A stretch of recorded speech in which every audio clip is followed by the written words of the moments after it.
ஆவியோடு ஆக்கை புரை புரை கணியப் புகுந்து நின்றுருக்கி பயிருள் கடிந்தமை சுடரே பிறை பெறா வண்ணம் நமது கண்கடலே திருப்பெருந்துறை உரை சிவனே உரை உணர்வரன்று நின்று உணர்வதோர் உணர்வே யான் உன்னை உரைக்குமாறு உணர்த்தே.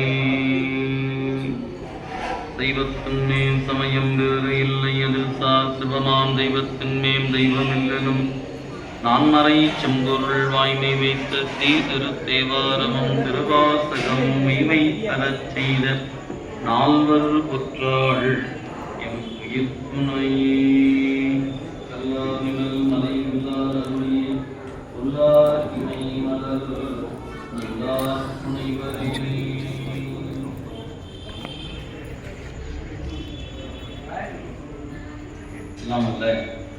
மாதொரு பாகம் நோக்கி மண்ணு சிற்றம்பலத்தை ஆதியும் முடிவும் இல்லா அற்புத கூத்தாடுகின்ற சுபகாம சுந்தரி நம்மை உடனாகி ஞானப்பெரும் புத்தருடைய திருவிடை தாமரைகளை மனமொழி நீகளாகி வழங்கி மகிழ்ந்து தங்கள் பெருமக்களாகிய நாயன்மாருடைய திருவிடை தாமரைகளையும் அருள்நாளுடைய திருவிடைகளையும் ஆசிரிய பெருமக்களுடைய திருவிடைகளையும் இந்த இனிய நேரத்தில் மனமொழி நீகளாரை வழங்கி மகிழ்ந்து மேடையில் வைத்திருக்கின்ற திருத்தொண்டர் புராண வகுப்பை தொடர்ந்து சிந்திப்பதற்கு வருகிறதற்கு ஆசிரியர் பெருமன்னாருடைய திருவடிகளை மனமொழி நீங்களாரை வழங்கி பல்வேறு பகுதிகளில் இருந்து வருகை தந்து அமர்ந்திருக்கக்கூடிய அடியவர் பெருமக்களாக உங்கள் அனைவருக்கும் அடியவருடைய பணிவான வணக்கத்தை உங்கள் அனைவருடைய திருவடிகளுக்கும் உரித்தாக்கிக் கொண்டு சற்று கால தாமதமாக வந்திருக்கிறோம். சென்னையுடைய போக்குவரத்து நெரிசல் காரணமாக எனவே 6:30க்கு வர வேண்டிய நேரம் 1 மணி நேரம் கடந்து வந்திருக்கிறோம். எனவே அவர்கள் பொறுத்தருட வேண்டுமாய் உங்கள் அனைவரையும் அன்போடு வேண்டிக் கொண்டு நம்முடைய ஐயா அவர்கள் சொன்னது போல இந்த ஆலயத்தில் தொடர்ந்து நாயன்மார்களுடைய அருள் வரலாற்றை சிந்திக்க வேண்டும் என்று ஏறத்தாழ ஓராண்டுக்கு மேலாக ஐயா அவர்கள் நினைவுபடுத்திக் கொண்டே இருந்தார்கள். இறைவனுடைய கருணை இன்றைய நாளில் அந்த கருணையை நமக்கு தூக்கி வைத்திருக்கிறோம். அந்த வகையில் திருவரு கருணையானது நாயன்மார்களுடைய வரலாற்றை சிந்திப்பதற்காக நமக்கு சென்னையிலேயே ஒரு ஆசிரியர் இருந்தால் சரியாக இருக்கும் என்று கருதியதனால நமது ரமேஷ் ஐயா அவர்கள் கேட்டவுடனே அவர்களும் இசைவு தெரிவித்தார்கள். அந்த வகையில் இந்த ஞான நூலினை சிந்திக்கின்ற வாய்ப்பு எல்லோருக்கும் கிடைக்கப்பெறுகிற நிலை அமையப்பெற்றிருக்கிறது. நண்பர்களே, பெரிய புராணம் என்று சொல்லப்பெறுகின்ற திருத்தொண்டர் புராணத்தை நாம் சிந்திக்க இருக்கிறோம். இந்த வகுப்பு ஒரு தொடர் வகுப்பாக நடைபெற இருக்கிறது. நம்முடைய நாயன்மார்களுடைய வரலாறு நிகழ்ந்த காலம் என்று எடுத்துக்கொண்டால் நம்முடைய சுந்தரமூர்த்தி சாமிகள் தான் நாயன்மார்களை நமக்கு தொகுத்து பாடுகிறது. அவருடைய காலம் 9ஆம் நூற்றாண்டு என்று அறியப்படுகிறது. இப்படி 9ஆம் நூற்றாண்டில் அவர் பாடுகிற பொழுது யாரையெல்லாம் பாடுகிறார் என்று சொன்னால் அவருடைய காலத்தில் வாழ்ந்த அடியவர்கள், அவர் காலத்துக்கு முற்பட்ட அடியவர், 2 வகையாகவும் நாம் அந்த பகுதியை காண முடியும். அப்படி இறைவன்பால் அன்பு கொண்டிருக்கக்கூடிய திருத்தொண்டர்களுடைய வரலாற்றை நமக்கு உணர்த்துவதற்காக அவர்தான் முதல்ல நமக்கு ஒரு அடி சொல்லக்கூடிய வண்ணமாக திருத்தொண்டர் தொகை என்கிற ஒரு பதிகத்தை கொடுக்கிறார். அந்த பதிகத்தை கொண்டுதான் பின்னாளில் திருத்தொண்டர் திரு அந்தாதியும் அதன் பிறகு திருத்தொண்டர் புராணமாக இது விரிவடைகிறது. இந்த சூழலை முதல்ல நம்ம மனதில் கருதணும். நம்ம படிக்கக்கூடிய நூல் திருத்தொண்டர் புராணம். இந்த நூலை நமக்கு தந்திருப்பவர் நம்முடைய குன்றத்தூர் இருக்கக்கூடிய தெய்வ சேக்கிழார் பெருந்தகை இந்த நூலை நமக்கு தந்திருக்கிறார். அவர் இந்த நூலை தருவதற்கு அடிப்படை காரணம் என்ன, நூல் தோன்றுவதற்கான காரணம் என்ன, இந்த நூலை நாம படிப்பதனால என்ன பயன், இது சில கேள்வி. அதற்கெல்லாம் ஒரு விடை தெரிந்து கொண்டால் அந்த நூலை படிக்கும்போது நாம் இன்னும் கொஞ்சம் ஆர்வமாக படிப்பதற்கு அது ஏதுவாக இருக்கும். எனவே அந்த வகையில் நமக்கு இறைவன் நமக்கு கொடுத்த ஒரு பெரும் கொடை. இந்த அடியவர்களுடைய வரலாற்றை சிந்திப்பதற்கு முதல்ல நமக்கு கொடுத்த ஒரு பெரும் கொடை எதுனா திருத்தொண்ட தொகை என்கிற ஒரு திருப்பதிகம். அந்த பதிகம் தான் நமக்கு நாயன்மார்கள் வரலாற்றை அறிந்து கொள்வதற்கு அடிப்படையாக இருக்கிறது. ஒரு கேள்வி என்னன்னு கேட்டா, இந்த திருத்தொண்ட தொகை என்கிற பதிகம் எங்கு பாடப்படுகிறது, எதற்காக பாடப்படுகிறது? இந்த கேள்வி ஒன்று வைத்துக் கொள்ளணும். எங்கு பாடப்படுகிறது கேட்ட திருவாரூரில் தேவாசிரியன் என்ற ஒரு திருக்காவலம். இந்த காவலம் என்றால் மண்டபம் என்று பொருள். தேவர்கள் இறைவன் அருளை பெறுவதற்கு காத்திருப்பது போல சிவனடியார்களுடைய அருளை பெறுவதற்காக காத்திருக்கக்கூடிய ஒரு மண்டபம். தேவர்களுக்கு ஆசிரியர் தன்மை உடைய மண்டபம் என்பதனால அந்த மண்டபத்துக்கு தேவாசிரியன் எனும் திருக்காவலம் என்று பெயர். அந்த மண்டபம் தான், அந்த மண்டபத்தில் உள்ளிருக்கக்கூடிய அடியவர்கள் தேவர்களை விட உயர்ந்த நிலை பெற்றவர்கள் என்பதுதான் நமக்கான குறிப்பு. அப்ப அந்த திருக்காவலத்தில் எழுந்தருளியிருக்கின்ற அந்த அடியவர்கள் அவர்கள் தான் நமக்கு நாயன்மார்களாக போற்றப்படுகிறார்கள். அத்தகைய அடியவர்களை இறைவன் நம்பி ஆளுநர் வழி இந்த மண்ணுக்கு நமக்கு கொடுக்கிறார். இதை ஏன் கொடுக்கணும்? இந்த அடியார்கள் பற்றிய குறிப்பை ஏன் கொடுக்க வேண்டும் அப்படிங்கிற வினாவை ஆராய்ந்து பார்க்கிறானால் சேக்கிழார் பெருமான் அதுக்கு ஒரு காரணம் காட்டுகிறது. என்ன காரணம் கேட்டா, மாதவம் செய்த தென்திசை வாழ்ந்திட தீவிரா திருத்தொண்ட தொகை தர அப்படின்னு 2 காரணம் காட்டுகிறார். ஒரு நல்ல ஒரு தொண்டர் திருக்கைலாயத்துல சிவபெருமானுக்கு நெருக்கமாக இருந்து ஒரு பணிவிடை செய்து கொண்டிருக்கிறார். அவர் எப்படிப்பட்ட பணி செய்கிறார் கேட்டா, நந்தவனத்துக்கு சென்று மலர்களை எல்லாம் பறித்து கொண்டு வந்து மாலைகளாக தொடுத்து பெருமானுக்கு சூட்டுவது. திருநீற்று பேழை, நம்ம பூசுகின்ற திருநீற்றை பேழையில கையில வைத்துக் கொண்டு பெருமான் அப்படி திருமணம்னா அது பேழைக்கு வீட்டு நிற்பார். அந்த பெருமான் பூசி கொள்வதற்காக அந்த திருநீற்று பேழையை ஏந்தி நிற்கக்கூடிய பணி. இவர் அணுக்க தொண்டர் என்று பெயர். அப்படி அணுக்க தொண்டராக இருக்கிற அவருக்கு கைலாயத்துல என்ன பெயர் என்று சொன்னால் ஆளாத சுந்தரர் என்று பெயர்.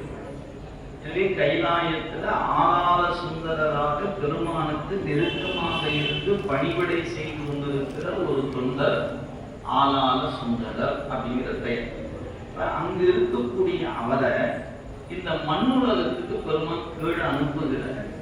எதற்காக அனுப்பணும் அப்படிங்கும் போதுதான் 2 காரணம் சொல்றார். ஒன்று, திருத்தொண்ட தொகை என்கிற பதிகத்தை கொடுப்பதற்காக ஒரு காரணம். 2வது காரணம், இந்த மண் உலகில் நாம் இருக்கிற தென் திசை என்பதுதான் எல்லாவற்றை விட மேலான புனிதத்திலும் வணக்கத்திற்கும் வழிபாட்டிற்கும் எல்லாம் சொல்லுகிற வகையில மிக உயர்ந்த புண்ணியத்துக்குரிய இடமாக இருப்பது நாம் இருக்கிற தென் திசை. இந்த 2ஐயும் உலகத்துக்கு கொடுக்கணும்னு பெருமான் நினைக்கிறார். அதாவது திருத்தொண்ட தொகை என்கிற பதிகத்தை கொடுக்க வேண்டும் என்றும், இந்த மண் உலகத்தில் தென் திசைக்கு ஒப்பான ஒரு பிற திசை இல்லை என்பதை உயிர்களுக்கு உணர்த்த வேண்டும் என்று கருதுகிறது. பெருமானுடைய கருணை நோக்கம். இந்த நோக்கத்தை நம்மை போன்று இருக்கிறவர்களுக்கு உணர்த்துவதற்காக தன்னை மறவாது தனக்கு நெருக்கமாக பணி செய்கிற அன்பரை கீழே அனுப்பணும். நீங்க மேல இருக்கக்கூடிய ஒருவரை கீழே அனுப்பணும்னா ஏதேனும் ஒரு காரணம் பற்றி அனுப்பணும். அதுக்கு தான் இந்த 2 காரணம். மேல் இருந்தவர் கீழே இறங்கி வருவதற்கு இந்த 2 காரணம் அப்படின்னு சொன்னார். அந்த 2 காரணத்தை சொல்லும் பொழுது அந்த ஒரு பாட்டுல நல்ல நுட்பங்கள் பலவற்றை அருள் செய்திருக்கிறார். சேர்க்கிறார். ஆசிரியர் அந்த பாடல் வரும்போது ரொம்ப விரிவா சொல்லிக் கொடுப்பார். நமக்கு வேண்டிய ஒரே ஒரு நுட்பம் தான். தீவிலா திருத்தொண்ட தொகை தர. ஒரு அந்த பதியத்துக்கு என்ன பெயர் அப்படின்னு கேட்டா திருத்தொண்ட தொகை என்று பதியத்துக்கு பெயர். அந்த பதியத்துக்கு முன்னாடி ஒரு அடைமொழி தர, தீவிலா திருத்தொண்ட தொகை. நமக்கு ஒரு கேள்வி இருக்கிறது, தீவிலா திருத்தொண்ட தொகைனா என்ன அப்படின்னு கேள்வி இருக்கிறது. ஏன்னா தீமை இல்லாத ஒரு பாட்டு அப்படின்னு சொன்னா, நீங்க ஒரு பாட்டை எடுத்துக்கொண்டால் இங்க தீமை என்பதற்கு குற்றம் வைத்துக்கொள்ளும். குற்றம் இல்லாத பாட்டு அப்படின்னு சொன்னா என்ன அர்த்தம்? எதுகை இருக்கிறது, மோனை இருக்கிறது, சொல் இருக்கிறது, சொல் நயம் இருக்கிறது, பொருள் இருக்கிறது என்று இலக்கணம் சொல்றதுல 5 வகையான இலக்கணம். எழுத்து, சொல்லு, பொருள், யாப்பு, அணி. இந்த 5 சேர்ந்து 5 இலக்கணம்.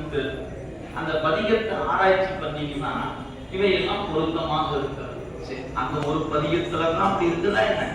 அவங்க பாடின பாட்டு கூட அப்படித்தான் இருக்கு. அப்பயே இந்த ஒரு பதிகத்துக்கு மட்டும் தீவிலா திருத்தொண்ட தொகைன்னு சொல்லணும். நீங்க பித்தாத்திரை சூடி பதிகத்துக்கு எடுத்தோம்னா அது என்ன குற்றமா இருக்க போகுது? அது எதுகை இல்லையா, மோனை இல்லையா, சந்தம் இல்லையா, இசை இல்லையா, தாளம் இல்லையா, என்ன வேண்டும்? நீங்க என்ன தேவையோ அத்தனையும் அப்படி ஒவ்வொரு பதிகத்திலுமே இருக்குது. எல்லா பதிகத்திலும் நீங்க சொல்லுகிற எழுத்து, பொருள், யாப்பு, அணி எல்லாம் இருக்கும்போது இந்த ஒரு பதிகத்துக்கு மட்டும் ஏன் தீவிலா திருத்தொண்ட தொகைன்னு பேர் வச்சார்? திருத்தொண்ட தொகை பதிகத்தின் பெயர். தீவிலா என்கிற அடை ஏன் கொடுக்கப்பட்டது? நமக்கு நுட்பம் இருக்கிறது. அப்ப இங்க தீது என்பது குற்றம் என்பது தெரிகிறது.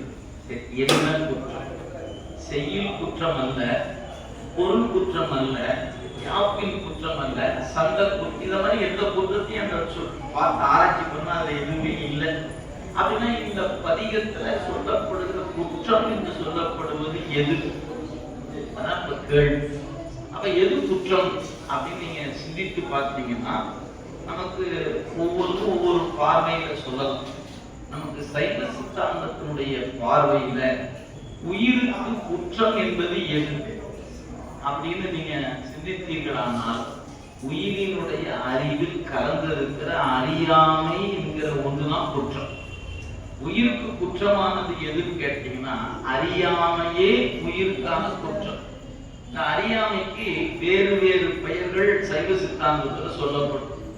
மலம் என்று சொல்லப்படும், அழுக்கு என்று சொல்லப்படும், அறியாமை என்று சொல்லப்படும், சேறு என்று சொல்லப்படும், வேறு வேறு இருள் என்று சொல்லப்படும். எனவே நம்முடைய நூலாசிரியர் பெருமக்கள் அறியாமை என்ற ஒன்றை வேறு வேறு பெயர்களாக குறித்திருக்கிறார். அப்ப அந்த அறியாமை என்ற ஒன்றை அகற்றுகின்ற ஆற்றல் இந்த பதிகத்துக்கு உண்டு என்பது புரியும். தீவிலா திருத்தொண்ட தொகை அப்படின்னு சொன்னா, தீவு என்பது என்னன்னு ஆராய்ந்தீங்கன்னா செய்யுள் சொல்லுகிற குற்றங்கள் இல்லை. என்ன குற்றமா இருக்கும் அப்படின்னு பார்த்தீங்கன்னா, உயிருக்கான குற்றம் ஆணவ மலம். அந்த ஆணவ மலத்தை நம்ம அறிவுக்குள்ள கலந்திருக்கிறது அந்த மலம். அந்த அறியாமையாகிய மலத்தை இல்லையாக செய்கிற ஆற்றல் இந்த திருப்பதிகத்துக்கு உண்டு. அதனால செக்கிழார் பெருமான் இதற்கு பெயர் சொல்லும் போது தீவிலா திருத்தொண்ட தொகை என்று குறித்தார் என்பது அதனுடைய ஆழமான பொருள். நான் சொன்ன பொருள் நான் நேரம் கருதி ரொம்ப ஆழமா போகல. ஏன்னா ஆசிரியர் தெளிவாக பற்றி சொல்வார். அப்ப இந்த தீது என்பது அறியாமை அப்படின்னு மட்டும் நினைவு வைத்துக் கொள்ளுங்க. அறியாமையை அகற்றுகிற ஆற்றல் இந்த பதிகத்துக்கு உண்டு. அந்த பதிகத்தை இந்த உலகத்துக்கு கொடுக்கணும் பெருமான் கருதினார். ஏன் கருதினார் அப்படின்னு கேட்டா இங்கதான் நுட்பம் இருக்கிறது. அதாவது நம்முடைய புராணங்கள் வரலாறுகளை இவற்றினா சிந்திச்சிங்கன்னு வச்சுக்கோங்களேன். கோச்செங்க சோழ நாயனார் ஒருத்தர் இருக்கிறார். அவர் யார் அப்படின்னு கேட்டீங்கன்னா ரொம்ப சங்க காலத்தினுடைய கடைப்பட்ட காலத்துக்குரிய ஒரு அரசர். அரசர் மட்டுமல்ல, நாயன்மார்களில் அவரும் ஒருவராக இருக்கிறார். இந்த கோச்செங்க சோழ நாயனாரை பற்றிய புராணம் விரிவாக திரு ஆனைக்கா திருத்தலத்துல குறிக்கப்படுகிறது. சிலந்தியா இருந்தாரு, நிழல் பந்தல் அமைத்தாரு, யானை வந்தது, அந்த பந்தலை கலைத்து விட்டது. இது மீண்டும் பந்தல் கட்டியது. இப்படியே சில நாட்கள் போக போக ஒரு நாள் கோபம் கொண்ட சிலந்தி யானையின் துதிக்கைக்குள்ள போய் அந்த யானையை கடித்தது. யானையும் இறந்தது, சிலந்தியும் இறந்தது. சிலந்தி கோச்செங்க சோழராக அவதரித்தார். யானை இறைவன் திருவடிக்கு போய் சேர்ந்தது. இது புராணம் வரலாறு. இது தேவாரத்தில் இந்த குறிப்புகள்லாம் விரிவாக சொல்லப்பட்டிருக்கின்றன.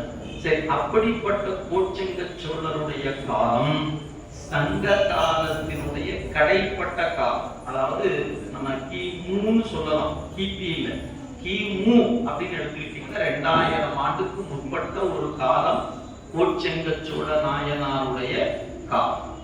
அவர் செய்த பூசை, வழிபாடு, அவர் இறைவன் மீது கொண்ட அன்பு, இவற்றை நான் விரித்து பார்க்கும்போது அவரால் 76 கோயில்கள் மாட கோயில்களாக அவர் திருப்பணி செய்திருக்கிறார் என்பது அவருடைய புராணத்தில் சொல்லப்படுகிற செய்தி. அன்றைய காலத்திலேயே 76 மாட கோயில்கள். அதனையா மாட கோயில்கள் அப்படின்னு ஒரு 10 அடிக்கு எந்த விதமான நிலையும் இல்லாம, அதாவது இன்னைக்கு மழை பெய்கிறது, தண்ணி உள்ள வந்துருது, கோயிலுக்குள்ள வந்துருது, கருவறைக்குள்ள வந்துருக்கு, இப்படி எல்லாம் இன்னைக்கு பார்க்கிறோம். அப்படி ஏதேனும் ஒரு காரணம் பற்றி சாலையில் இருக்கக்கூடிய நீர்கள் கோயிலுக்குள்ள வரக்கூடாது என்பதற்காக அன்றைய காலத்திலேயே 10 அடி உயரத்துக்கு ஒரு நாளைக்கு சொல்லுவாங்க, நம்ம பார்க்கிங் ஸ்பேஸ் 10 அடி கொடுத்து அப்புறம் அப்படியே G+1 G+2 அப்படி கட்ட பாருங்க. அந்த மாதிரி அந்த 10 அடியை ஜீல வச்சுக்கிட்டாரு, கிரவுண்ட் ஃப்ளோரா வச்சுக்கிட்டாரு. முதல் அடிப்படை கல்லே 10 அடிக்கு மேலதான் கோயிலுக்கான முதல் கல்லே இருக்கு. எந்த கோயிலை தொட்டாலும் 10 அடி உயரத்துலதான் உயரமா கோயிலை கட்டினார். அதுக்கு மேல கருவறை மேல அப்படியே மேல போக போக கருவறை இன்னும் உயரமா போயிடும். எனவே அப்படி ஒரு அமைப்பில் ஒரு திருப்பணி செய்தவர் கோச்செங்க சோழ நாயனார். அவருடைய காலம் கிமு அப்படின்னு வைத்துக் கொள்ளுங்க. சரி, அப்படியே அந்த வரலாற்று அப்படியே வந்தோம்னா திருமூல நாயனார் யோகம் இருந்தது மட்டும் 3000 ஆண்டுகள். எப்ப யோகம் ஆரம்பிச்சாரு, எப்ப முடிச்சாரு நமக்கு தெரியல. நம்மளுடைய குறிப்பின் வண்ணம் 3000 ஆண்டு யோகம் இருந்து ஆண்டுக்கு ஒரு பாடலாக திருமந்திரம் என்கிற ஒரு ஞான கருவூலத்தை நமக்கு கொடையா கொடுத்திருக்கிறார். அப்படி அவருடைய காலத்தை சற்று ஆராய்ந்து பார்த்தால் நமக்கு அவருடைய யோகம் நிறைவு செய்கிற காலத்தை வேணா ஒரு காலமா சொல்லலாம். அதிலிருந்து 3000 ஆண்டுக்கு முற்பட்டவர் திருமூலர். இது ஒரு செய்தி. பிறகு கண்ணப்ப நாயனார் ஒருத்தர் இருக்கிறார். அவருடைய காலம் அப்படின்னு ஆராய்ச்சி பண்ணீங்கன்னா வரலாற்று அறிஞர்கள் குறிப்பிடும் போது இவர் வரலாற்றுக்கு முற்பட்ட காலத்துக்குரியவர். அவர் காலம் அறியப்படவில்லை. நீங்க கண்ணப்ப நாயனுடைய காலத்தை சொன்னீங்கன்னா இந்த ஆண்டு இந்த நூற்றாண்டு சொல்ல முடியல, வரலாற்றுக்கு முற்பட்டவர் அப்படின்னு முடிச்சுட்டாங்க. அதுபோல சண்டேச நாயனார் ஒருத்தர் இருக்கிறார். இவருடைய காலமும் அறியப்படல. என்ன சொல்றாங்க, இவர்கள் இருவரும் வரலாற்றுக்கு முற்பட்டவர்கள். அப்ப வரலாறுன்னு எடுத்துக்கிட்டா கடைச்சங்க காலம், இடைச்சங்க காலம், முதல் சங்க காலம் அப்படின்னு சங்க காலத்தையே 3ஆ பிரிக்கிறோம். அதுக்கப்புறம் தான் கி வருது. கிமுலே பிரச்சனை இருக்கு. இவ்வளவு பழமை இவரை எதிர்ப்பு கேட்டா வரலாற்றை இந்த காலத்தில் அவதரித்தவர் என்று சொல்ல முடியல. எனவே வரலாற்றுக்கு முற்பட்டவர்கள் ஆய்வாளர்கள் அவர் ஒரு பக்கத்துல வச்சுட்டாங்க. அப்ப வரலாற்றுக்கு முற்பட்டவராக 2 நாயன்மார்கள். கடைச்சங்க காலத்துல ஒரு கோச்செங்க சோழ நாயனார். திருமூலர் 3000 ஆண்டு யோகம் இருந்திருக்கிறார். காரைக்கால் அம்மையாருடைய காலத்தை ஆராய்ந்து ஒரு 2ஆம் நூற்றாண்டு அப்படின்னு ஒருவாறு அறியப்படுகிறது. அப்படியே வரும்பொழுது ஒரு 500 ஆண்டுக்கான ஒரு செய்தியும் இல்லை. எப்ப 2லிருந்து 7ஆம் நூற்றாண்டு வரைக்கும் தமிழகத்தில் ஏதாவது நிகழ்ந்து இருக்கிறதான்னு கேட்டா சொல்லக்கூடிய அளவுக்கு ஒண்ணுமே இல்லை. சரி, பிறகு 7ஆம் நூற்றாண்டுல ஒரு திருஞான சம்பந்தர், ஒரு திருநாவுக்கரசர் அவதரித்தார்கள். அவர்களுடைய காலத்துல பல நாயன்மார்கள் அவங்க காலத்துல வாழ்ந்தார்கள். திருத்தொண்ட நாயனார், முருக நாயனார், திருநீலகண்ட யாழ்ப்பாணர், மங்கையர்க்கரசியார், நிந்தஸ்ரீ நெடுமாறனார், புரட்சியரையார், நம்முடைய இப்படி பல்வேறு நிலைகள்ல அடியார் பெருமக்களாக அவதரித்து பணிகளை ஆங்காங்கு செய்து கொண்டிருந்த அடியவர்கள் பலர். இதுக்கப்புறம் 9ஆம் நூற்றாண்டுல சுந்தரமூர்த்தி சுவாமிகள் அவதரிக்கிறார். அவர் காலத்துலதான் இப்ப இந்த பதிகம் நமக்கு கொடுக்கப்படுகிறது. இப்ப நான் ஏன் இவ்வளவு சொல்றேன் அப்படின்னு கேட்டீங்கன்னா, சுந்தரமூர்த்தி சுவாமியுடைய காலம் 9ஆம் நூற்றாண்டு அப்படின்னு எடுத்துக்கொண்டீங்கன்னா, சிவபெருமான் எங்க கைவனில் இருக்கிற சிவபெருமான் என்ன கருதுகிறார்கள்? தன்பால் அன்பு செலுத்திய இந்த அடியவர்கள் அடுத்த தலைமுறைக்கு தெரியும். தன்பால் யாரெல்லாம் அன்பு செலுத்தினாங்க அப்படிங்கிறது சுந்தரமூர்த்தி சுவாமிகள் என்று போற்றப்படுகிற நம்பி ஆரூரர் இந்த மண்ணுக்கு வருகிற வரையிலும் இவர் அடியவர்கள், இவர் நாயன்மார்கள் என்று யாருக்குமே தெரியும். நாயன்மார்கள் என்று சொல்லப்படுகின்ற அன்பில் சிறந்தவர்களை உலகம் அறிய வேண்டும் என்று யார் நினைத்தார்? கையிலையில் இருக்கிற பெருமான் நினைக்கிறார். கையிலையில் இருக்கிற அந்த பெருமான் இந்த நாயன்மார்கள் பெயரையால் இந்த மக்கள் தெரிஞ்சுக்கிட்டுமே, அவர் நினைச்சு பெயரையால் தெரிஞ்சுக்கிட்டுமே அப்படின்னு நினைச்சார். அப்படி நினைக்கும் போது என்ன பண்ணாரு? தனக்கு பணி செய்து கொண்டிருக்கிற அன்பரை என்ன பண்ணாரு? கீழே அனுப்பணும். திடீர்னு ஒரு காரணம் பற்றி அனுப்பணுமே, அதுக்காக என்ன பண்ணாரு? ஒரு பதவியில் சற்கீழே இறக்குனார். அதுக்கு ஒரு காரணம் ஒண்ணு இருக்குது. அப்படிங்கிற வகையில அங்க கையிலையில மலர்பணிக்கு வந்த இரு பெண்களை காணுமாறு செய்து அதுவே காரணமாக காட்டி கீழே இறக்கிவிட்டார். இது பொய்க்காரணம். எப்பவுமே ஒரு செயல்ல உண்மை காரணம்னு ஒண்ணு இருக்கும், பொய் காரணம் ஒண்ணு இருக்கும். பொய் கண்ணுக்கு தெரியும், உண்மை தெரியாது. அது எப்படிங்க அப்படின்னு கேட்டீங்கன்னா, சும்மா புரிஞ்சுக்கிறதுக்காக நான் சொல்றேன். நமக்கு யாரையும் ஒருவர் ஒரு ஏதாவது ஒரு வகையில் ஒரு நோயிலையோ அது ஒரு விபத்திலையோ ஒருத்தர் இறந்து போகிறாருன்னு வச்சுக்கோங்க. அவருக்கு வந்தாரு, இருந்தாரு, அவருடைய ஆயுட்காலம் முடிஞ்சிருச்சு, இறந்துட்டார். இதுதான் உண்மை. ஆனா அந்த இறந்ததை நம்ம எப்படி சொல்றோம்? சார் விபத்துல இறந்துட்டாரு, சார் நோயில இறந்துட்டார். நோயினால இறக்கல, அவரு விபத்துனால இறந்துட்டார். நீங்க ஆயுள் முடிஞ்சிருச்சு, அதான் உண்மை. அந்த உண்மைக்கு என்ன பண்ணிட்டோம்? பெரிய வேற ஒரு காரணம் சொல்றோம். அவருக்கு விழுந்துட்டாருங்க, அடிபட்டுருச்சு, அதனால இறந்துட்டாரு. லாரிக்காரன் போதுனா அதனால இறந்துட்டாரு. நெஞ்சு வலிச்சுட்டாரு, இறந்துட்டாரு. நெஞ்சு வலிக்கிறவங்க இறக்குறாங்களா என்ன? விபத்துல விழுந்தவங்க இறந்து போயிடுறாங்களா என்ன? இல்லையே, உழைச்சு வரவங்க இருக்காங்க. அப்ப அவரு மட்டும் ஏங்க? அவரு ஆயுள் முடிஞ்சிட்டு போயிட்டாரு, இதுதான் உண்மை. ஆனா உண்மை காரணத்தை வெளியே சொல்ல மாட்டோம். அவரு ஆட்டாக்கு போயிட்டாரு, நோயில போயிட்டாரு, விபத்துல போயிட்டு. அப்போ பொய் காரணம் ஒன்று இருக்கிறது, உண்மை காரணம் ஒன்று இருக்கிறது. உண்மை அவ்வளவு எளிதாக எல்லாருக்கும் புரிவதில்லை. நாமளா இருந்தா கூட நினைப்போம், இவ்வளவு சாமி கூப்பிட்டாரு, இவ்வளவு பக்தியா இருந்தாரு, அவருக்கு இப்படி ஆகி போயிடுச்சு, ஒரு ஸ்கூல் போயிட்டாரு அப்படின்னு கேட்டா உடனே மனசுக்குள்ள சாமி கும்பிட்டு இப்படி ஆகி போச்சு, நீ நாமளும் கொஞ்சம் கவனமா சாமி கும்பிடும், நாமளும் ஒரு ஸ்கூல் போயிட்டா என்ன பண்றது அப்படின்னு நினைப்போமா இல்லையா? இதெல்லாம் உலகத்துக்கு பார்த்து நமக்கு அங்கூட்டு வாங்கி வந்துடும். அப்போ ஒரு செயலுக்கு பூரமாக ஒரு காரணம் சொல்லப்படும், அதோட மறைப்பொருளாக சூக்குமமாக ஒரு காரணம் இருக்கும். சிவபெருமான் என்ன பண்ணாரு? நம்பி ஆரூரர் அவர் இங்க வரப்போறவர். அங்க இருக்கும்போது அவருக்கு ஆறால சுந்தரம் உண்டு. அவரை இந்த மண்ணுக்கு அனுப்புவதற்கு தூரமாக கண்ணுக்கு தெரிவதாக ஒரு காரணம் என்னன்னு கேட்டார், அங்க வந்த 2 பெண்களை கண் பார்க்குமாறு செய்தார். அது காரணம் கட்டிக்கு அனுப்பிச்சிட்டார். இது பொய் காரணம். உண்மையான காரணம் என்னன்னு கேட்டா, இந்த நாயன்மார்கள் என்று சொல்லப்படுகின்ற தன்பால் அன்பு செலுத்திய அடியவர்களை உலகுக்கு அறிவிக்க வேண்டும் என்று கருதினார். அந்த உலகத்துக்கு சொல்லும் போது என்ன பண்ணலாம்? சிவபெருமான் நினைத்திருந்தா தானே வந்து சொல்லி இருக்கலாம். என்ன பண்ணிருக்கலாம்? என் மீது அன்பு செலுத்தியவர்கள்லாம் நான் பேர் சொல்றேன் குறிச்சுக்கீங்க அப்படின்னு சொன்னா அவரே வந்து சொல்லி இருக்கலாம் தான். ஆனா அவர் என்ன நினைக்கிறாரு? நாம் சொல்வதை விட நம் அன்பன் சொல்வது சிறப்பாக இருக்கும்னு கருதினார். சில நேரங்கள்ல நீங்க வேற ஏதாவது சிந்தித்திடக்கூடாது, எச்சரிக்கையா நான் சொல்றேன். சில நேரங்கள்ல பாத்தீங்கன்னா அரசியல் தலைவர்கள் வந்து இப்ப எலெக்ஷன் வச்சுங்களேன், இப்ப அந்த கட்சியினுடைய தலைவரே முதல் கட்டமான தேர்தல் போட்டியிடக்கூடியவர்கள் பட்டியல் வாசிப்பாங்க. ஒன்னு அவரே வாசிக்கலாம், அல்லது கட்சியினுடைய பொருளாளர், கட்சியினுடைய செயலாளர், அவரு யார முக்கியம்னு கருதுகிறாரோ அவருக்கு நீங்க சொல்லுங்க அப்படின்னு அவர் சொல்வார். இவர்கள் எங்களுடைய இயக்கத்தின் சார்பாக போட்டியிட போகிறார்கள் அப்படின்னு சொல்வதை நீங்க எல்லா கட்சியிலையும் பார்க்கலாம். நான் அரசியலுக்காக சொல்றீங்க, பொதுவாக அந்த பொறுப்பை தலைவரே எடுத்து செய்யலாம், அல்லது தன்னுடைய சகாக்கள் ஒருத்தர் கொடுத்து நீ சொல்லியா சொல்லலாம். இது உலகில பார்ப்போம். இப்ப கடைசியா உங்களுக்கு ஒரு செய்திக்காக நான் சொல்றேன். இப்ப நம்முடைய இந்தியாவுக்கும் பாகிஸ்தானுக்கும் சின்ன போர் சூழல் அமைந்தது. அப்போ ஒரு விமான தாக்குதல் நடைபெற்றது. இதை பற்றி சொல்லணும்னு பிரதமர் கருதுகிறார். அவரே சொல்லியிருக்கலாம். ஆனா என்ன பண்ணாரு, அந்த சூழலில் ஈடுபட்ட 2 விமானத்தினுடைய படை வீரர்கள் 2 பெண்களை கூட்டிட்டு வந்து மேடையில் உட்கார வச்சு நீங்க சொல்லுங்க. ஏன் அது அவங்க ஒரு நோக்கம் இருக்கு. நான் அரசியல் பேசல, பரம்பரக்கூடாது. அரசியல் பேசுற நீங்க நினைச்சீங்கன்னா தப்பா போயிடும். இப்ப அந்த செய்திய பிரதமரே சொல்லலாம்.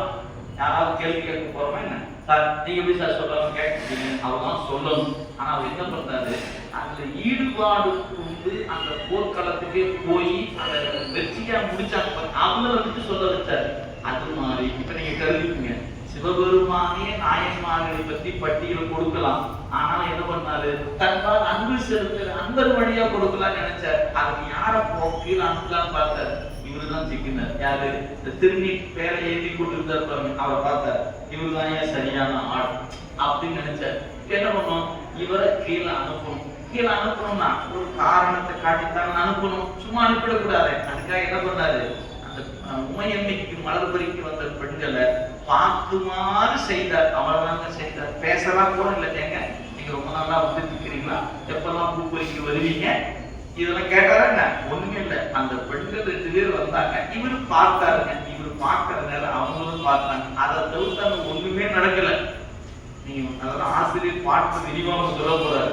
அந்த 2 பெண்களை பார்த்தது ஒரு குற்றமாயா கீழே அடிச்சுட்டார். நீ கீழே போய் பாத்தீங்க.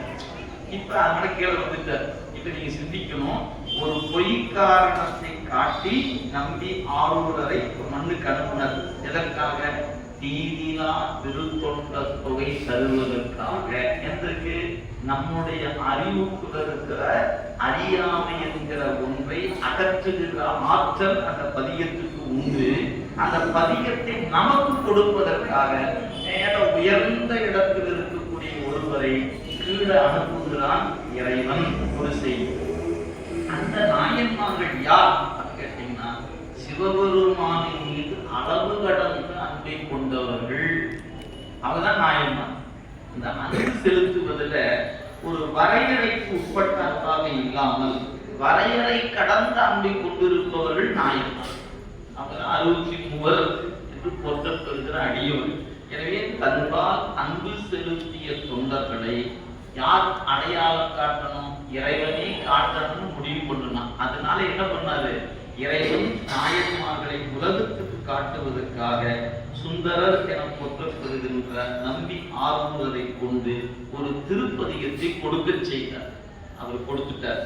அவர் கொடுத்த பிறகு நிறைய அடியார்கள் கேட்டுப்பாங்க பொழுது பெருமான், என்னன்னு வெறும் பேரை மட்டும் சொல்லிட்டியே சாமி, இதுக்கு என்னன்னு தெரியலையே, ஏன் பிள்ளைவாள் அந்தனதும் அடியாருக்கும் அடியே சரி, திருநீல கண்டத்து குயவனான் கடை, திருநீல கண்டம் சரி, குயவர் சரி. அப்புறம் இல்லையே என்னாத இயற்பவைக்கும் அடியே, இல்லையே என்னாத இயற்பவை, இல்லையும் சொல்லாததும் தெரியுது, இயற்பவையாக தெரியுது, எந்த ஊரும் தெரியல, என்ன பண்ணாலும் தெரியல, எதை இல்லைன்னாரு அது அந்த ஒரு வரியில உணர்ந்தீங்க.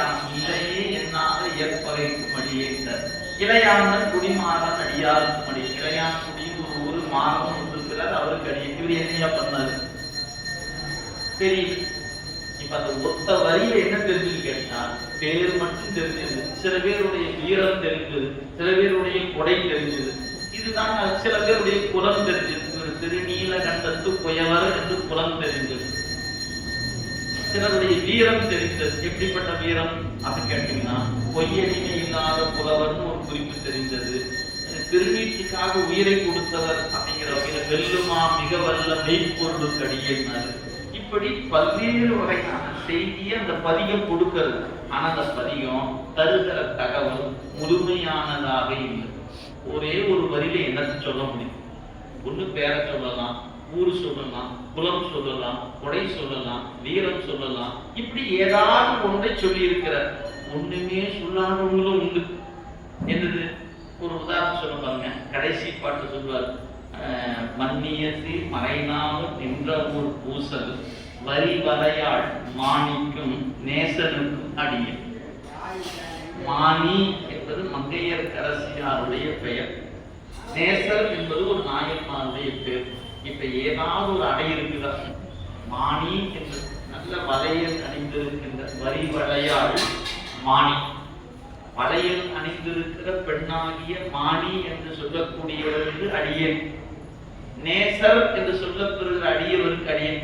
நேசர் என்பவர் அந்தனரா, உழவு தொழில் செய்தவரா, வணிகரா, இன்னும் வேற தெரியல. அவர் எந்த ஊரு தெரியல, எந்த நாடு தெரியல, அவர் என்ன பண்ணாரு தெரியல.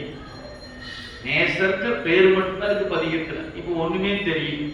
அப்ப நிறைய பேர் என்ன கருதி இருப்பாங்க, சிவருமான்கிட்ட போய் ஏப்பா அந்த பதியத்தை கொள்ளைய கொஞ்சம் அவங்க என்ன பண்ணாங்கன்னு சொல்ல வேண்டாமா அப்படின்னு கேட்டிருப்பாங்க இல்லையா? அப்படி கேட்டதுனால ஒரு 100 ஆண்டுகள் கழித்து ஒருத்தர் வந்தார். அவர் தான் நம்பியாண்டார் மந்திகள். அவர் எப்படி வந்தாரு? சிவபெருமானுடைய கருணை, விநாயகர் பெருமானுடைய அருளாக அவருக்கு வாய்க்கப்பட்ட நிலையில விநாயகர் அருளை பெற்று நிறைய பாட்டெல்லாம் பாடிக்கின்றார். இதை கேட்ட ராசராசர் என்னாரு, இவருக்கு இந்த நாயன் இந்த தேவார பதிகளை கண்டெடுக்க வேண்டும் என்ற விருப்பம் இருந்தவர். அவரை சந்தித்தார். சந்தித்த நிலைவாக தில்லையில வந்தாங்க. திருமுறைகளை எல்லாம் கண்டெடுத்து கொடுத்தாங்க. அப்ப அவருடைய அந்த விநாயகருடைய அருட்கருணை காரணமாக இந்த ஒரு வரியில சொன்ன நாயன்மாருக்கு ஒரு பாட்டை பாடுங்க. ஒரு வரியில சொல்லப்பட்ட நாயன்மாருக்குலாம் ஒரு பாட்டு பாடினார். அது பேரு திருத்தொண்டர் திரு அந்தாதி என்று பெயர். அப்ப ஒரு வரிக்கு சொல்லப்பட்ட அடியவர்கள் ஒரு பாடல குறிக்கப்பட்டாங்க. அந்த பாட்டுல வரும்போது சில நாயன்மாரை பற்றி சில செய்திகள் கொஞ்சம் கூடுதலாக அமைந்தது. இப்ப பார்த்தாரு, சாமி பார்த்தாரு, போதுமாப்பா அப்படின்னாரு. அடியார்கள்லாம் பார்த்தாங்க, 10,000 சாமி, ஏன் கொஞ்சமா இருக்குது, இன்னும் கொஞ்சம் சேர்த்து சொன்னா பரவாயில்லை அப்படின்னு நினைச்சுக்கிட்டாங்க. என்ன பண்ணாரு, இன்னொரு 100 ஆண்டு காலம் கடந்தது. 12ஆம் நூற்றாண்டு. அந்த சூழல் எப்படிப்பட்ட சூழல்? சோழ மண்டலத்தை ஆட்சி புரிந்து வருகிறார் அனபாய சோழன் ஒரு அரசர். அவருக்கு எப்படிப்பட்டதுன்னா, ஆட்சி ராசராசன், ராஜேந்திர சோழன், அப்படி பின்வந்த பேரரசர்கள்லாம் ஆட்சி ரொம்ப விரிவுபடுத்தி வச்சிருந்தாங்க. எந்த சட்ட சிக்கலும் இல்லை, எந்த சண்டையும் இல்லை. அவருக்கு என்ன பண்றதுன்னு தெரியும். என்ன பண்ணாரு, பொழுதுபோக்காக நாட்டிய காட்சிகள், அப்புறம் அந்த புத்தகம் இந்த புத்தகம் படிச்சுட்டு காலத்து வீணா போதிட்டு இருந்தார். திரு அமைச்சரா இருக்கக்கூடிய சேக்கிழார் பெருமான் அவர்கிட்ட போய், மன்னா நீர் இப்படி இந்த நூல்களை எல்லாம் படித்துக் கொண்டு காலத்தை போக்கிக் கொண்டிருப்பது முறையாக இடித்துரைக்கு போய் சொன்னார். அப்படின்னா அவர் கேட்டாரு, இதை படிக்க கூடாதுன்னு சொன்னா நான் எதை படிக்கணும்னு கேட்டேன். இதை படிக்க வேண்டாம்னு சொல்றீங்க, அப்ப நான் என்ன படிக்கணும்? இப்ப சொன்னாரு, இந்த மாதிரி நாயன்மார்கள் இருக்கிறாங்க, சரித்திரம் இருக்குது, அது மாதிரி வரலாற்றை படிச்சா மக்களை எப்படி நெறிப்படுத்தலாம்னு தெரியுமான்னா, அதை விட்டு போட்டு நீங்க போய் இந்த மாதிரி இலக்கியங்களை படிச்சுட்டு இருக்கிறீங்களே, அவர் மன்னனை நெறிப்படுத்துகிறார். இவர் சொன்ன செய்திகள் எல்லாமே அந்த அனபாய சோழருக்கு அப்படியே மிகப்பெரிய ஒரு தாக்கத்தை ஏற்படுத்துகிறது. எப்படிப்பட்ட தாக்கம்? நாம் இவ்வளவு காலம் வீணாக்கி இனி இந்த வேலை நமக்கு வேண்டாம், இவர் சொல்வது போல இனி நல்ல சிந்தனையில காலத்தை செலுத்தலாம் அப்படின்னு தன்னுடைய மனதில் ஒரு மாற்றம் நிகழ்கிறது. அப்படி நிகழும் போதே சேக்கிழார் பெருமானை பார்த்து சொல்லுகிறார், சேக்கிழார் பெருமானை, நீர் என்ன செய்ய வேண்டும்? என்னுடைய நெஞ்சத்தில் மாற்றத்தை நிகழ்வித்தது போல இந்த மக்களுக்கும் இந்த வரலாறு சென்று சேர வேண்டும். எனவே இதை ஒரு புராணமாக நீ பாடி கொடுத்த. இவர் அப்படி கை காலத்தான் விடவழுத்து போச்சு, நடுங்கி போயிட்டார். சாமி எனக்கு எதுவுமே தெரியாது. ஏன் நம்பியாண்டார் நம்பிகளும் சுந்தரமூர்த்தி சாமியும் பாடி வச்சதைத்தான் நான் கூட சொன்னேன். நீ போய் என்ன போய் பாட்டு பாடுத்த, நான் என்ன பாடுவேன்? நமக்கு ஒன்றும் தெரியாது. அதெல்லாம் தெரியாது, நீங்க பாடித்தான் ஆகணும். இவருக்கு என்ன பண்ணவே தெரியல. உடனே என்ன செய்தாரு, கிடைத்த தகவல்களை எல்லாம் திரட்டி எடுத்துக்கொண்டு ஊர்கள் தோறும் போனார். எந்த நாயனார், எந்த அந்த பதிகத்துல நமக்கு சில பதிகங்களை சில நாயன்மாருக்கு பெயர்கள் சொல்லப்பட்டிருக்கிறது. அந்த தளத்துக்கே சென்று அவரை பற்றி என்னென்ன குறிப்புகள் மக்களிடத்தில் இருந்துச்சு, வரலாற்று சான்றுகள் என்ன இருந்தது, கல்வெட்டு செய்திகள் என்ன இருக்கு, இதெல்லாம் திரட்டி எடுத்துக்கிட்டார். எவ்வளவு காலம் ஆகி இருக்கும் என்பதை உங்க கற்பனைக்கு நான் விட்டார். எல்லாம் திரட்டி எடுத்துக்கிட்டார். நேரம் நடராச பெருமான் தில்லைக்கு வந்துட்டார். மொத்த தகவலையும் கொண்டாந்து அவர் காதுகளில் வச்சு போட்டு, சாமி நான் எப்படி பாடணும், இத்தனை தகவல் கிடக்குது, இதையெல்லாம் நெறிப்படுத்தி பாடுவது என்றால் இது எளிதான காரியம் அல்லவே. பெருமானே, கருணைக்குரிய அப்படின்னு கையெடுத்து கும்பிட்டு வணங்கி நிற்கிறார். நடராச பெருமானுடைய அருள் என்ன பண்ணுதுங்க, நீ பாடுவதற்கு நான் அடியெடுத்து தருகிறேன் என்று சொல்லி உலகெல்லாம் அப்படின்னு சொல்ல எடுத்து கொடுத்தார். முதல் சொல் இறைவன் எடுத்து கொடுக்கிறார், உலகெல்லாம் அப்படின்னு அடியெடுத்து கொடுத்தாருங்க. அந்த சொல் எல்லா காதலையும் விழுந்துச்சு. அதுக்கப்புறம் சொன்னது சேக்கிழார் காதுக்கு மட்டும்தான் விழுந்துச்சு. அவ்வளவுதான். நீங்க அந்த வரலாற்றின் குறிப்பு என்னன்னு கேட்டா, சரி இப்ப இதெல்லாம் தகவலாம் திரட்டி எடுத்துக்கொண்டு தில்லையிலேயே தங்கி ஒரு தவ வாழ்க்கை மேற்கொண்டு வருகிறார். அமைச்சுப்படியை விடுத்துட்டு தவ வாழ்க்கை மேற்கொண்டு வருகிறார் நம்முடைய குன்றைப்பதி தெய்வ சேக்கிழார் பெருமான். அப்படியே சிந்தித்து ஒருவர் அப்பப்போ மன்னன் கேட்பார், என்ன சேக்கிழார் பெருமானை புராணம் எவ்வளவு போய்கொண்டு இருக்கிறது, இப்பதான் சாமி ஒரு சருக்கு முடிந்து இருக்கிறார், சரி நடக்கட்டும் நடக்கட்டும் ஆகட்டும். இப்படியே போய்கொண்டு ஒரு குறிப்பிட்ட நாள் ஆச்சு, புராணம் சரி நிறைவுபட்டு விட்டு இப்ப சொல்றாரு, மன்னா 100 நிறைவு பெற்று அரங்கேற்றம் செய்து விடலாம் அப்படின்னு. அப்படியா, சரி எப்பொழுது அரங்கேற்றம் வைத்துக் கொள்ளலாம் யாருக்கு கேட்கிறாரு, சேக்கிழார் பெருமான் அவர் கேட்கிறார். அவர் சொன்னாரு, மன்னா இந்த வரலாற்றை எல்லாம் படிக்கும் போது எனக்கு ஒரு உண்மை புலப்பட்டது. எது, இந்த திருவாதிரைன்னு ஒரு நட்சத்திரம் இருக்கு பாருங்க, அந்த நட்சத்திரம் சிவபெருமானுக்கு ஒரு சிறப்புக்குரிய நாள். அது மட்டுமல்ல, திருஞான சம்பந்த பெருமான் அவதாரம் செய்ததே திருவாதிரை நாளதான். அது மட்டுமல்ல, அவர் எந்த மாதம் அவதாரம் செய்தாரு, நல்ல சூரியன் உச்சத்தில் இருக்கிற மாதத்துல தான் அவர் அவதாரம் செய்தார். சூரியன் எப்போ உச்சத்தில் இருப்பாரு, சித்திரை மாதத்துல.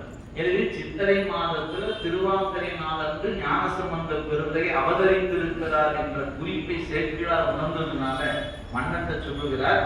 சேக்கிழார் பெருமான் சொல்லும்போது திருவாதிரை நாள் சித்திரை மாதம் திருவாதிரை நாள் அன்று இந்த முறை அரங்கேற்றலாம் சொல்லியாச்சு. உடனே மன்னருக்கு பெரும் மகிழ்ச்சி.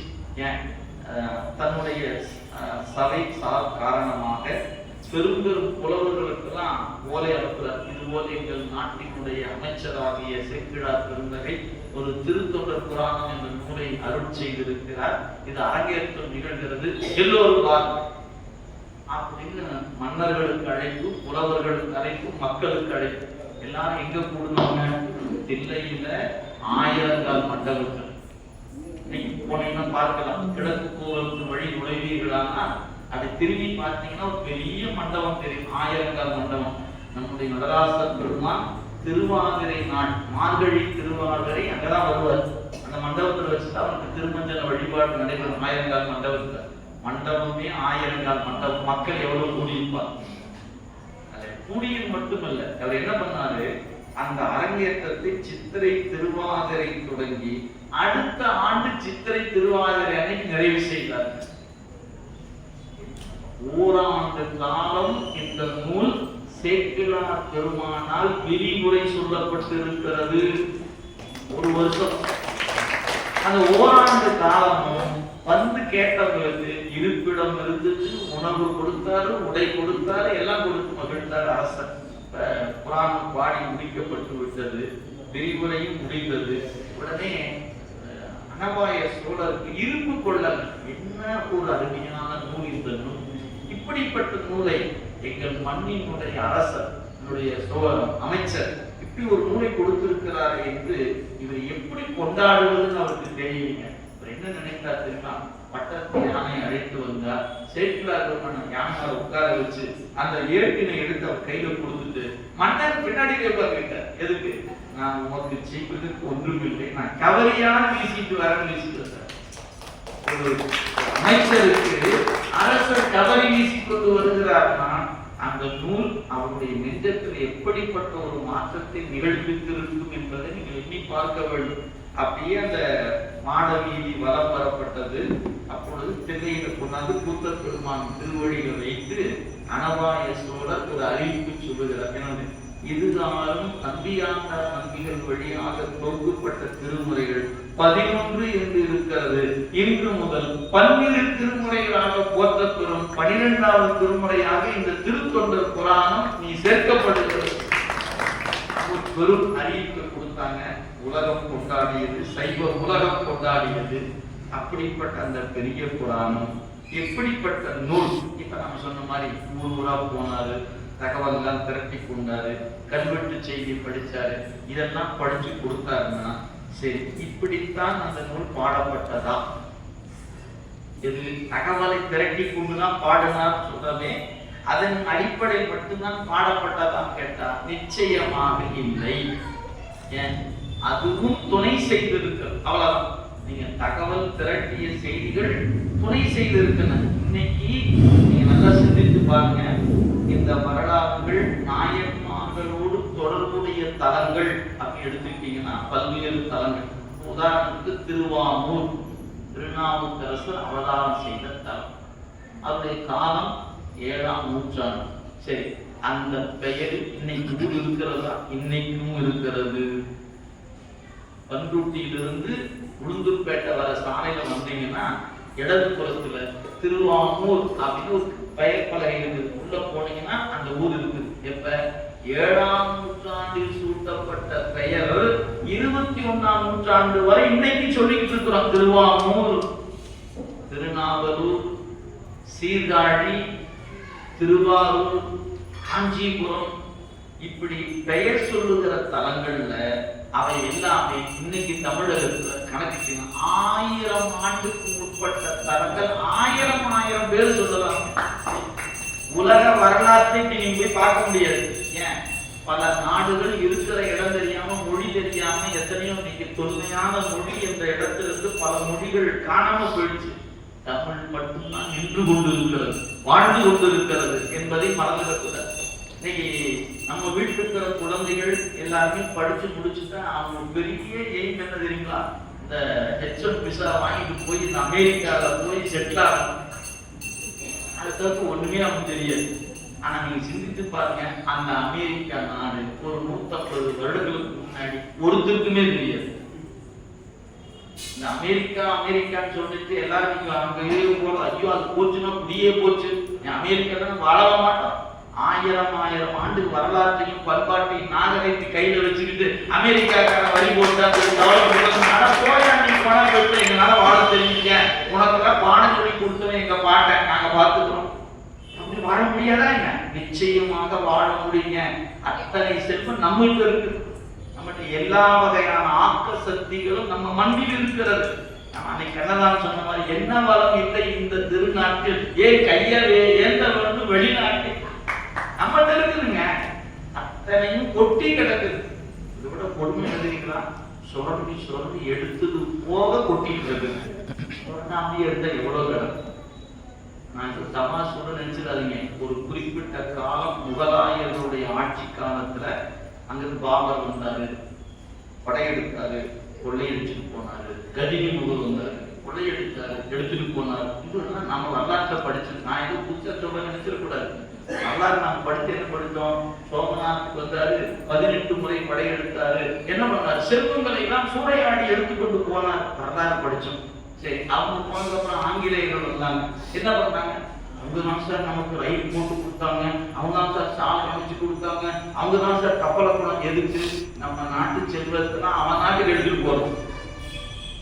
நாம என்ன நினைச்சுக்கிட்டோம்? நமக்காக ரயில் போட்டு கொடுத்தாரு நினைச்சுக்கிட்டோம். இல்ல, இங்க இருக்கிறத கடத்தி போகணும்னா நீண்ட ரயில் பாதை தேவைப்பட்டது. எனவே நாங்க போய் எடுத்துக்கலாமேன்னு அவன் போட்டான். இன்னைக்கு அவன் எடுத்துட்டு போக மிச்சம். இன்னைக்குமே இவ்வளவு பலமா இருக்கிறோம்னா இந்த பலமெல்லாம் வெளியே போக நம்ம நாட்டே கிடந்தது. இன்னைக்கு நாம எங்க இருப்பதுங்க? நினைச்சு பார்க்காத உயரத்துல இருக்கும். இது ஒண்ணு நமக்கு தெரியலையே. இவ்வளவு தூரமும் இந்த மண்ணில் இருக்கிற செல்வங்கள் கொள்ளையடிக்கப்பட்டன. எப்ப? ஒரு குறிப்பிட்ட ஆண்டு காலம் ஒரு மதத்தினர் எடுத்தாங்க, அதுக்கு பின்னாடி ஆங்கிலேயர் எடுத்துக்கொண்டு போனாங்க. இவ்வளவு ஆண்டு காலமும் அவர்கள் எடுத்தது போக ஜீரோல தொடங்கி இன்னைக்கு உலகத்தின் 4வது பொருளாதார நாடாக இந்தியா மேல வந்துருச்சுன்னு சொல்றோம். ஏயா எல்லாம் எங்கிட்டே இருந்ததுன்னா நீங்க எங்க இருப்போம்? நாங்கதான் முதல்ல இருந்திருக்கோம். இதெல்லாம் நீங்க சும்மா கதைகளா கேட்டு நினைச்சுக்காதீங்க. இதுக்குள்ள கொடுக்குற கருத்து என்ன? இந்த மண்ணின் அத்தனை வளங்கள் கொட்டி கிடக்கின்றன. இன்னைக்கும் இருக்கிறது, ஒரு குறையும் இல்லை. எனவே அத்தகைய வளங்களை எல்லாம் நம்ம கொண்டிருக்கிறோம் அல்லவா? சிந்தித்து பாருங்க. அப்ப இந்த சிறப்புகளை எல்லாம் உணர்த்துவதற்கு சேக்கிழார் பெருமான் வெறும் வரலாற்று குறிப்புகளை மட்டும் திரட்டி கொண்டு வந்து இந்த வரலாற்று செய்தியை சொல்லி இருக்க முடியுமா அப்படின்னு கேட்டா நிச்சயமாக இல்லை. பிறகு என்னவா இருக்கணும்? ஒரே ஒரு செய்தி என்ன தெரியுங்களா? நாயன்மார்கள் பணி செய்கிற பொழுது சிவபெருமான் அவர்கள் செயலையெல்லாம் தன்னுடைய கண்காணிப்பில் பதிவு செய்து கொண்டார். நாம சிசிடிவி கேமரா போட்டு வச்சிருக்கிறோமா இல்லையா? எங்க போனா அங்க பதிவு பண்ணிக்கிறோமா இல்லையா? நம்ம வீட்டுல நடக்கிற திருமணம், புதுமுனைப்புல, காது குத்துறது, மொட்டை அடிக்கிறது எல்லாத்தையும் வீடியோ எடுக்கிறோமா இல்லையா? எதுக்கு?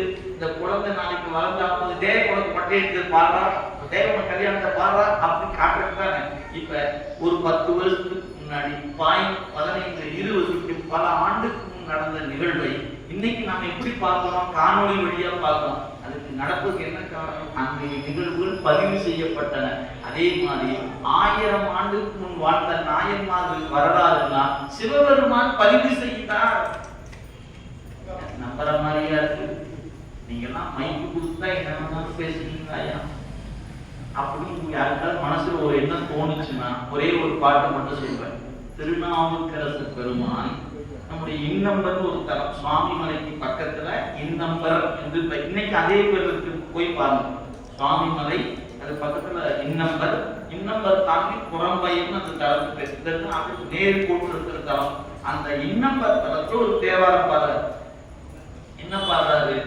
தொழுது தூமலர் தூவி துதித்து நின்று அழுது காமுற்று அறற்று நின்றாரையும் பொழுது போக்கி புறக்கணிப்பாரையும் எழுதும் கீழ்கணக்கு இன்னம்பர் ஈசன் அப்படின்னு என்னையா பாட்டுல சொல்றது? யாரெல்லாம் கோயிலுக்கு வந்தா, யாரெல்லாம் கண்ணீர் விட்டு அழுதா, வரும்போது யாரெல்லாம் பூ கொண்டு வந்தாங்க, யாரெல்லாம் விளக்கேற்றுவதற்கு தீபத்துக்கு தேவையானது கொண்டு வந்து தீபம் ஏற்றினாங்க, யாரெல்லாம் தேவாரம் பாட்டு, இப்படி வந்த ஒவ்வொருவருடைய செயலையும் இன்னம்பர் ஈசன் என்ன பண்ணாரா? எழுதி வச்சாராம்.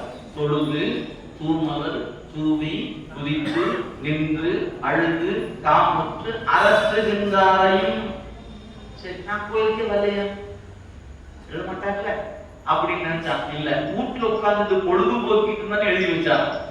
பொழுதுபோக்கி புறக்கணிப்பாரையும் எழுதும் கீழ்கணக்கு இன்னம்பர் ஈசன். இப்ப நடந்த நிகழ்ச்சி எல்லாம் சிவபெருமான் என்ன பண்ணிட்டாரு? மொத்தத்தையும் போட்டோ எடுத்து புட்டேற்றி வச்சு தங்கிட்ட வச்சுக்கிட்டார். எப்ப கைலாயத்தை வச்சுக்கிட்டார். இப்ப பார்த்தாரு, இந்த ஒரு வரிக்கு ஒரு பாட்டு கொடுத்தார், அப்புறம் ஒரு நாயன்மார் ஒரு பாட்டு கொடுத்தார். இப்ப சேக்கிழார் பெருமான் வந்த உடனே சாமி இதெல்லாம் மக்கள் பத்தலைங்கிறாங்க, கொஞ்சம் விரிவா சொல்லணும், நான் எப்படி சொல்லணும்னாரு. சரி வாங்க சேக்கிழார் வாங்க உட்காரு, நான் உங்களுக்கு 70mm ஸ்கிரீன்ல நடந்த வரலாற்றை போட்டு காட்டுறேன், பாட்டை எழுதி கேட்டார். ஏன்? நடந்த வரலாறு சேக்கிழார் பெருமானுக்கு உணர்த்தப்பட்டதுனால இந்த இடத்தில் நின்றார், இங்க விழுந்தார், இங்க பாடினார் அப்படின்னு துல்லியமாக ஒருவரால் எப்படியும் குறிக்க முடியும். எப்ப 1000 ஆண்டுகளுக்கு அப்புறம். நீங்க சும்மா சாதாரண செய்தி இல்ல, ஒரு நடந்த நிகழ்வு. காரைக்கால் அம்மையாருடைய காலம் 2ஆம் நூற்றாண்டு, சேக்கிழார் பெருமான் புராணம் பாடுவது 12ஆம் நூற்றாண்டுல. 2ஆம் நூற்றாண்டுல நடந்த ஒரு நிகழ்ச்சியை, காரைக்கால் ஒரு இடம் இருக்குது, அந்த ஊர்ல இப்படி இருந்தாரு, ஒரு வணிகர் இருந்தார், ஒரு பெண் இருந்தாங்க, ஒரு திருமணம் நடந்துச்சு, இப்படி நல்லா நடந்துச்சு, இந்த இடத்துக்கு வந்தாங்க, இங்க வந்து பேய் வடிவம் பெற்றார்கள். இன்னைக்கு அந்த ஊர் இன்னைக்கும் இருக்குது, பேய் வடிவம் பெற்றார்கள் இன்னைக்கும் இருக்குது, குலசேகரப்பட்டினம்னு பேரு. இது எங்க? இன்னைக்கு ஒரு 1000 ஆண்டு கழித்து நம்ம பார்த்து இருக்கிற அந்த இடத்தை. அப்ப ஒரு இடத்தின் பெயர் கூட மாற்றம் பெறாமல் சொல்ல முடியும் என்றால் எப்படி சாத்தியமாயிற்று என்று ஆராய்ச்சி பண்ணீங்கன்னா நடந்த நிகழ்வுகள் அனைத்தும் சிவபெருமான் என்ன பண்ணாரு? சேக்கிழார் பெருமானுடைய ஞானத்திற்கு அவற்றை எல்லாம் 70mm ஸ்கிரீன்ல போட்டு காட்டினாரு. பாட்டு தானா வந்துருச்சு. அப்படி பாடப்பட்ட நூல் தான் திருத்தொண்டர் புராணம். அப்ப என்னது இது? நூலுக்கு புராணம் பேரு. நிறைய பேர் புராணம் கதையை நினைச்சிட்டு இருக்கிறான். ஆம், இது கதை அல்ல, நிஜம். இது நாயன்மார்கள் இந்த மண்ணில் அவதரித்த வரலாற்றை சொல்லுகிற நூல். வெறும் கதை சொல்லிட்டு போற நூல் அல்ல. இங்க உட்கார்ந்து கதைத்து சிரித்து போகக்கூடிய நேரம் அல்ல இது. அந்த நாயன்மார்கள் எப்படி அவதரித்தார்கள், என்ன பணி செய்தார்கள், அந்த பணியின் வழியாக இறைவன் அவருக்கு எப்படி அருள் செய்தான் என்ற ஒரு ஒப்பற்ற வரலாற்றை சொல்லுகிற நூல் என்பதனால இந்த நூலுக்கு திருத்தொண்டர் புராணம் என்று பெயர். அந்த புராணத்தில் இருக்கக்கூடிய செய்திகள் ஒவ்வொரு நாயன்மார்களும் எந்தெந்த வகையால் இறைவனுக்கு அன்பு செலுத்தினார்கள் என்பதை உலகத்துக்கு அறிவிப்பதற்காக கொடுக்கப்பட்ட ஒரு பெரும் கொடைதான் நம்முடைய சேக்கிழார் பெருமானால் கொடுக்கப்பட்ட திருத்தொண்டர் புராணம் என்கிற நூல். நீங்க உலக வரலாற்றில் வாய்ப்பு இருக்கிறவங்க இப்ப நம்ம அந்த வரலாற்று தேடுவதில் ரொம்ப கஷ்டம்லாம் கிடையாது. கையில் இருக்கிற கைபேசியில கட்டணும்னா கூகுளே வேண்டிய தகவலை போய் போடாம கொடுத்துருவோம். சரி, இப்ப நீங்க புரிஞ்சுக்கிறதுக்காக நான் சொல்றேன். ஒரு சமயத்தை தோற்றுவித்தவர் அவருடைய சீடர், அப்படி அந்த சமயங்கள் அவரை அவங்களை பற்றிய வரலாறு உலகத்துல எந்த சமயத்தினாலும் சொல்லப்பட்டு இருக்கிறான்னு கேட்டா சைவத்தை தவிர எந்த சமயத்திலும் தொண்டர்கள் வரலாறு சொல்லப்படவில்லை. சைவத்துக்கு தான் தனிச்சிறப்பு. வேற எந்த சமயத்திலும் அந்தந்த கடவுளை பற்றிய வரலாறு உண்டு. ஆனா அந்த கடவுளை கொடுத்த தொண்டன் வரலாறு உண்டான்னு கேட்டா சைவத்தை தவிர இன்னொரு நெறியில் வரலாறு இல்லை. எப்படிப்பட்ட ஒரு வரலாற்றுக்கு சொந்தக்காரர்கள் நாம் அப்படிங்கிறத நீங்க எண்ணி பார்க்க வேண்டும். அவற்றின் பெருமைகளை உள்ள நுழைந்து சிந்திக்க சிந்திக்க இது சுரங்கம் போல, அமுத சுரவி போல உங்களுக்கு நிறைய சிந்தனைகளை நமக்கு கொடுக்கக்கூடிய ஆற்றல் இந்த திருத்தொண்டர் புராணத்துக்கு உண்டு. ஒரு பெருமை என்னன்னு கேட்டா ஒரே ஒரு செய்தியை சொல்லி முறையை நிறைவு செய்து விடுகிறேன். அதாவது பல்வேறு வகை நீங்க பார்த்தீங்கன்னா ஒரு இயக்கம், அந்த இயக்கத்துக்கு ஒரு தலை, அது சமூக சிந்தனைக்குரிய இயக்கமா இருக்கலாம் அல்லது அரசியல் இயக்கமா இருக்கலாம், எதுவா இருக்கட்டும். இந்த இயக்கம் என்பதுல பல தொண்டர்கள் கூடி இதோ இவர்தான் எங்கள் தலை அப்படின்னு சொல்வதுதான் வழக்கம். நீங்க வேணா எந்த இயக்கமா இருந்தாலும் அது ஒரு விழிப்புணர்வு வச்சிருப்பாங்க, அதுக்கு ஒன்றும் சட்டத்திட்டங்கள் இருக்கும். அது ஒரு தீர்மானம் என்ன போட்டிருப்பாங்க, எங்கள் சட்டசபை உறுப்பினர்கள் எல்லாம் ஒருமனதாக தேர்வு செய்து இவரை முதல்வராக நாங்கள் முன்னிறுத்துகிறோம், நான் வழிமொழிகிறேன், முன்மொழிகிறேன், வழிமொழிகிறேன். அப்பதான் சட்டமன்றத்துக்கு தலைவர் ஆட்சியாக அவர் முதல்வர் ஆகும். இப்படித்தான் எல்லா இயக்கத்திலும் இருக்கு. ஒரு கட்சிக்கு தலைவர் ஆகணும்னா செயற்குழு உறுப்பினர்கள்லாம் சேர்ந்து ஓட்டு போடணும், அப்பதான் தலைவர் ஆக முடியும் இல்லைங்களா? இதுதான் இயக்கத்தினுடைய பொது. அது ரசிகர் மன்றமா இருந்தாலும் சரி, அரசியலைக்குமா இருந்தாலும் சரி. சரி, அப்ப உலக வரலாறு என்பது தலைவர்கள் கூடி தொண்டர்கள் கூடி இதோ இவன் என் தலைவன் என்று அடையாளம் காட்டுவது. ஆனால் நாயன்மார் வரலாறு அப்படி இல்லை. இது எப்படிப்பட்ட வரலாறு? தலைவனாகிய சிவபெருமான் இதோ இவன் என் தொண்டர், இதோ இவன் என் தொண்டர் என்று தொண்டரை உலகிற்கு அறிமுகப்படுத்துகிற நூல் திருத்தொண்டர் புராணம். அத்தகைய பெருமையை நமது ரமேசரியா அவர்கள் உங்களுக்கு விரிவாக சொல்ல இருக்கிறார்கள் இந்த நாளில். இதை பற்றி ஒரு சிறிய சிந்தனை உங்களோடு சிந்திப்பதற்கு வாய்ப்பு கொடுத்த ஒன்றை பதிவார் தெய்வ சேக்கிழார் பெருமானுடைய குருவர்களுக்கும் இறைவன் திருவர்களுக்கும் அடியனுடைய நன்றிகளை வணக்கத்தையும் உரித்தாக்கிக் கொண்டு ஆசிரியருக்கு வழி கொடுத்து என்னுடைய உரையை நிறைவு செய்கிறேன். காவாய் கனகத்திரனே போற்றி, மலையானே போற்றி போற்றி. மேம்பலம்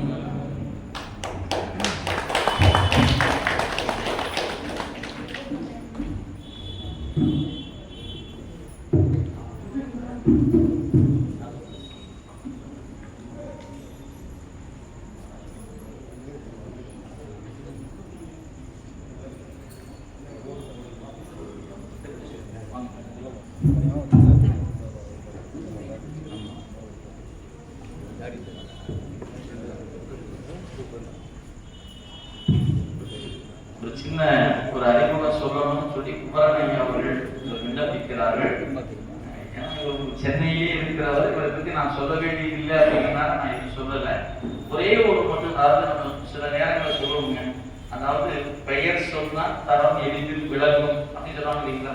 அது போல ஐயா அவர்கள் யார் கேட்டா சக்திவேல் முருகனாருடைய மாணவர் என்பது அவருடைய, அதை விட சொல்வதற்கு ஒன்றுமே அந்த ஒன்றே அவருக்கான அறிமுகத்தை சொல்லி கொடுக்கும் என்பதனால ஐயாவுடைய அருமை மாணாக்கர் திருமுறை நெறியில நிற்கக்கூடியவர். பல்வேறு நூல்களை இன்னைக்கு ஆன்லைன் வழியாகவும் நேரடியாகவும் நூல்களை சிந்தித்துக் கொண்டிருக்கின்ற ஒரு பெருந்தகை. அத்தகைய பெரியவர் உங்களுக்கெல்லாம் இந்த புராண நூலை சொல்வதற்காக வந்திருக்கிறார். இது இறைவன் கொடுத்த வாய்ப்பு என்று கருதி அனைவரும் வகுப்பு தவறாம வந்து கலந்து கொண்டு சேக்கிழார் பெருமானுடைய குருவருடையும் நாயன்மாருடைய குருவருடையும் பெற வேண்டுமாய் உன்னை அன்போடு வேண்டிக் கொண்டு ஆசிரியர் இப்பொழுது ஒரு அறிமுக உரையாகிய இன்றைய நாளில் அவர்கள் ஒரு 15 நிமிடம் உங்களிடத்தில் சில கருத்துக்களை சொல்லி இந்த நிகழ்வானது இனிந்து நிறைவு பெற இருக்கிறது.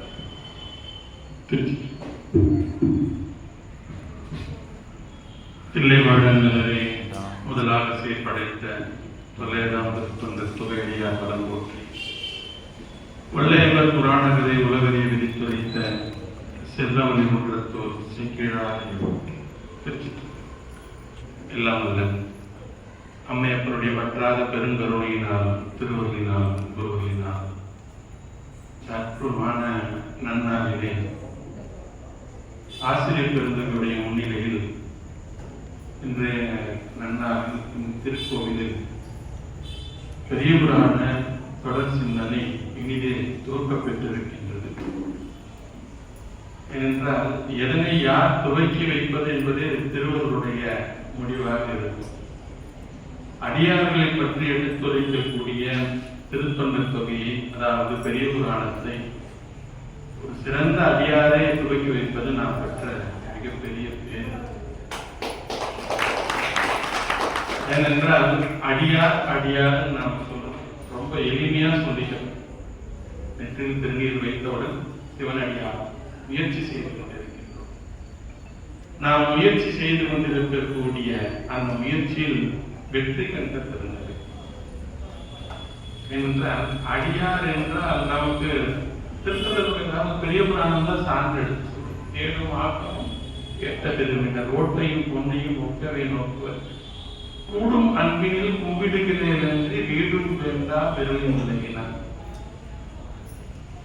பெருமான் தொன்மையா மூலகண்டாரணியை பற்றி எடுத்துரைக்கும் போது சொல்வார், பெருமான் வீடே தருகின்றார் என்றாலும் எனக்கு வீடு பேறு வேண்டாம், அன்பர்களுக்கு தொண்டு செய்வதே என்னுடைய தலையாய கடன் என்பதை தன்னுடைய வாழ்வாக மாற்றிக் கொண்டவர்கள் அடியார்கள் என்று அந்த பாடல் எடுத்துரைக்கின்றது.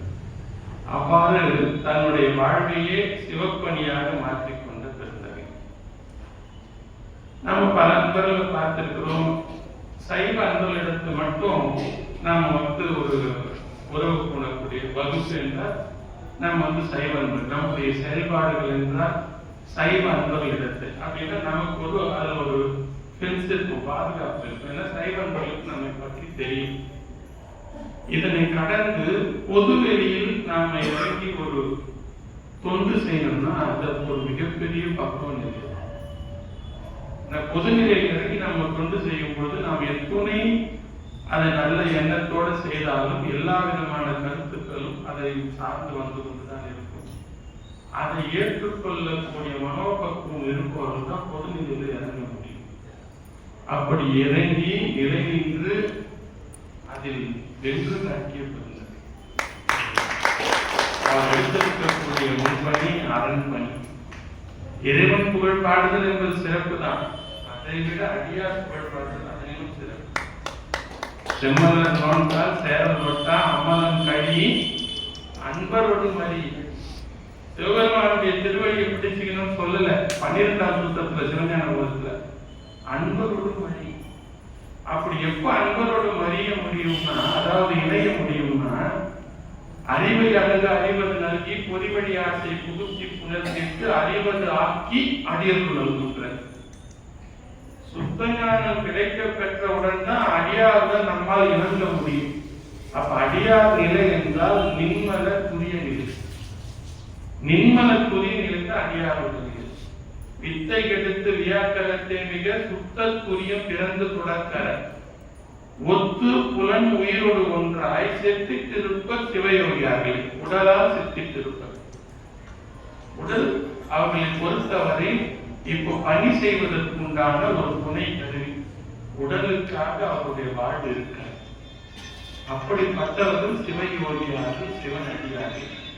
அந்த நிலையிலே நின்று இன்றைய காலத்தில் சைவ அன்பர்களுக்கு ஒரு இன்ஸ்பிரேஷனா இருக்கக்கூடிய உண்மையா பல வருடங்களுக்கு முன்னாடி ஐயாவை பார்க்கும் பொழுது இவருடைய மார்க்கத்தை பின்பற்ற வேண்டும். உண்மை. ஏனென்றால் பாட்டை விண்ணாய் பரந்தையின் பரனே பற்று நான் மற்றிலேன் கண்டாய் என்று பாடுதல் அல்ல, பற்று நான் மற்றிலேன் கண்டாய் என்று வாழுது. திருஞான சம்பந்தனுடைய திருப்பதிகங்கள் நமக்கு எத்தனையோ நலனை பெற்றுத் தருகின்றது.